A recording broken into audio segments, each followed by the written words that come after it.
Enzo Fernandez is set to stay at Chelsea Football Club after Manchester City have failed to hit the deadline that Blue Coal, that Clear Lake had set for today at 5 p.m. BST, which is British summertime. 5 p.m. We have seen nothing come through as of yet, people. Let me just quickly read the Fabrizio tweet that I've actually replied back to you here. Fabrizio says, Chelsea have not received any official bid for Enzo Fernandez as their own 5 p.m. UK time deadline has now passed. Chelsea inform 120 million verbal exit clause made available to Enzo's camp for potential suitors at end of May is now off the table. And then Fab followed it up with another tweet regarding Enzo. He says, Chelsea happy to keep Enzo. Man City maintain daily active talks with Enzo's camp in the last 48 hours too.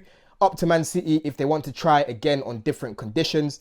And then you've got The Athletic. So Simon Johnson, really reliable for Chelsea. The Athletic, he's saying here, Chelsea expect Enzo to stay at the club for the 26-27 season after the club's self-imposed deadline. On Wednesday, Chelsea imposed a deadline for City to lodge an offer or any other club by 5 p.m. today. Chelsea say no offer has arrived for Fernandez. And it's looking very likely that he's going to stay on at the club. And listen, people, make sure that you lot are checking out the sponsor every time, man. Jersey FC Soccer Shop. You'll find this top on there as well. If there's any ops on here, people, like I keep saying, go on there. You will find all the other kits on there for your club as well. So make sure that you're checking out the sponsor, man. But listen, when it comes to Enzo Fernandez, you know, I'm delighted with this news right now, people. I'm delighted with this news because I feel like we are now at that stage of the window where making such drastic changes into the midfield is inconveniencing the team, right? Because I don't see a direct replacement for Enzo Fernandez right now. I'm seeing a lot of people saying, go get Wharton. He can help us in the first phase the way that Enzo does. He can help us control the ball. He can progress the ball forward. I get that, bro, right? They're saying we don't need the other side of Enzo's game because we've now got Rodgers, yeah? We've got Palmer that's available now. We've got guys like Esteval and all of these guys. I get that to an extent. But end of the day, I'm in the camp of I want to add to the quality players that we have, not remove, right? And whilst doing that, I don't want to be helping them, man, there. Especially after that scrotum's gone over there now, yeah?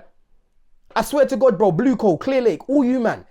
Anyhow, Man City tried to come back in and you tried to negotiate with these guys, bro, yeah? For anything less than 140, 150, then you lot are just a bunch of jokers. You're just a bunch of jokers. There shouldn't be, the price now should be 20 million more. It should have been 140 anyway. It should have been 140 anyway, because I'm sorry, if Anderson is going for 117 million, Enzo Fernandez is worth at least 15, 20 million more than that guy, yeah? So it should have been 140 anyway. But now, after the deadline, bro, 140, 150 as a bare minimum to even move this guy on, to even pick up the phone, right? Because the Premier League starts next week, people. Enzo plays in an important position. He plays in an important position where ideally you want the replacement for Enzo Fernandez to have been there already, to understand how the team plays, to try and build some chemistry, to understand what Xabi wants. This is a new manager for everyone, by the way, people, right? Now you want to bring an Adam Wharton or Alex Scott when the season starts next week? You think that those clubs are just going to just hand them over to us, bro? There's a risk that we don't even get them. That's one risk that people aren't talking about. There's a risk that we don't get these guys and they say, yo, we don't feel like there's a replacement for us right now. I'm sorry, come back to us maybe in January, we'll think about it. And then we start the season having to depend on Lavia, right? We're starting the season, we're seeing Henderson playing a lot more than what we wanted to see. We're seeing Asugo potentially having to stay and play more than what we wanted to see. Yeah? We're seeing certain things where it's like, bro, we're actually helping those guys stay afloat. We're helping those guys stay afloat because as much as I don't think that Enzo is the right replacement for Rodri in terms of the profile, because off the ball, Rodri is better than Enzo Fernandez, right? I think on the ball, he can help replace what they're going to lose with Rodri in terms of helping them trying to control games. He might not do it as well as Rodri, but in terms of controlling games, most Chelsea fans I speak to, because Enzo's like Marmite in the fan base, most of them that I speak to, they prefer Enzo deep lying. The Enzo that we saw with Graham Potter, where he was playing a lot deeper, finding those passes in behind, spraying the passes, controlling games for us. People that say he can't do it, you're just lying to yourself, right? Because that is the Enzo that we were watching before we signed him. And then all of a sudden, Poch tried to change his role, Maresca changed his role, put him further forward. But even now, after what we've seen from Enzo further forward, there is a huge part of the fan base that don't mind him if he's deeper. Yeah? Like me, myself as well, I prefer him as a deep line playmaker and he can get further up as well, like he does for Argentina, right? But end of the day, bro, I just feel like right now is not the time to be making such a change in such an important position, because end of the day, you're not replacing the experience that he's got. You're not replacing the durability that he's got, bro. Enzo is usually available. I can only remember this guy being, injured for a while when he had the hernia. That was the only time. Maybe he's been ill, he has had a little knock here and there. Apart from that, he's usually available, bro. The goals that he scores from midfield, the creativity that he offers to the team, yeah? Yes, his output might not be as much as what it was last season and the season before. But if he's contributing, adding at least 10 GNA to the team, especially in the Premier League, bro, as well as Palmer, as well as Caicedo, as well as Rodgers, as well as Estevao, as well as Quenda, as well as Pedro, why am I going to complain at that? We shouldn't even be looking at Enzo as the main guy in the attack, or in the midfield, sorry, as the attacking midfielders. Palmer is meant to be that go-to guy. But the last 2 seasons, let's be real, people, Enzo has been better than Palmer the last 2 seasons, right? But people keep going on about the guy like he's so disposable and it's just a replacement that we can find just like that. If you wanted to sell Enzo, you had to get rid of him at the start of the window. That is when you had to get rid of him, right? Man are going to say, oh, the World Cup was on. Bro, you had to speak to his camp and say, yo, if you really want to leave, big man, we're going to have to get rid of you early because we need to make sure that we find adequate replacements, yeah? We need to replace you with 2 different players, bro. So we need to make sure that we find an adequate replacement. We go to anyone right now, we are getting fleeced, bro. They're going to tell us 120 for Wharton, 130 for Wharton. They'll tell you for Scott, he's not for sale, you're pissing us off, don't even come back, like what Sunderland did to us, right? And if you want to come back, next time will be 110 million for Alex Scott. This is not a good time to be getting rid of one of our most important players. Whatever you think of him, people, you have to admit that he's one of our most important players and we're a better team with him being here. That doesn't mean that Enzo needs to start every single game, right? But having him there as an option, as a different profile in the midfield, a guy that can actually, help control games in that first phase is amazing. And I feel like people just overdo this thing about him off the ball.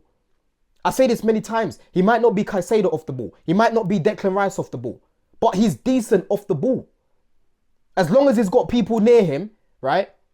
He's decent enough off the ball. What I'm seeing in Xabi ball right now is that the whole team press as a collective and try to win the ball back together. Very similar to what we were seeing with Maresca, right? And then even if you do bypass that pivot, if we're playing 3 centre-backs, you've got 3 centre-backs to help protect, yeah? You've got a right centre-back who should be able to protect their wide areas. Someone like Fofana, someone like Josh if he does stay, right? Even if Reece plays at right centre-back. Lacroix down the middle is very good at stepping into the midfield and intercepting passes and sweeping up. And on the other side, Colwill has improved in the wider areas. And I'm sorry, defensively, apart from when he played at left back, I don't see Colwill getting cooked like that.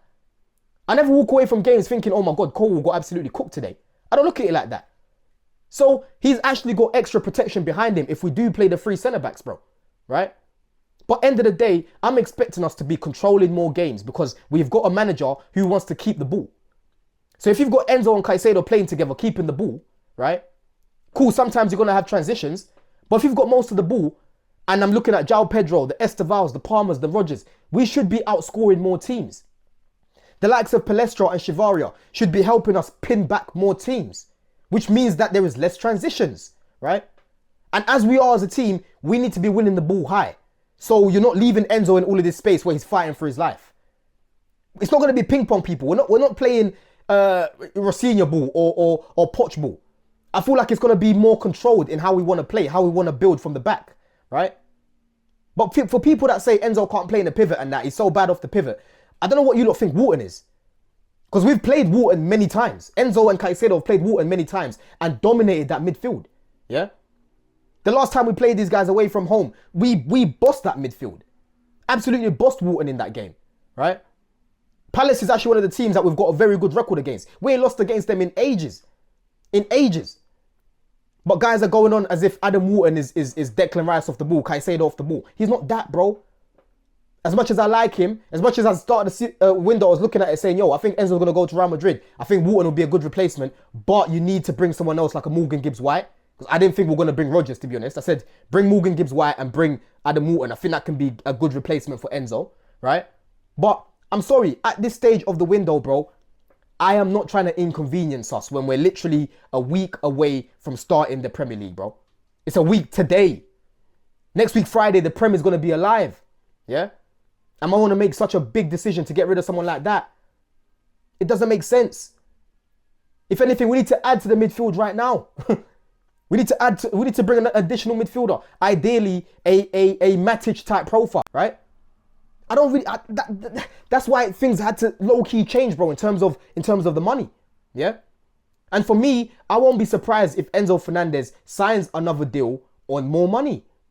This is how it's got to be. You perform, you get paid more money. That's how it should be, bro. Simple as that, right? There's clear examples of that now, of people getting rewarded when they do well. That's how these Americans move, bro. They add all these incentives in there. That's how you keep people motivated. That's how you make sure that you're not getting bumped. That's how you make sure you're bringing the right characters. If guys just want the money up front and that's it, it's all about the money for them, you don't want those type of characters, bro. Yeah? You don't want those type of characters. You want those type of guys that will be like, okay, cool. Ideally, I wanted 30k more a week, right? But you know what? I believe in myself that well that in this year, I am going to make sure that next year, I will be sitting here with you lot and you'll be upping my money regardless because I believe in my quality already. Yeah?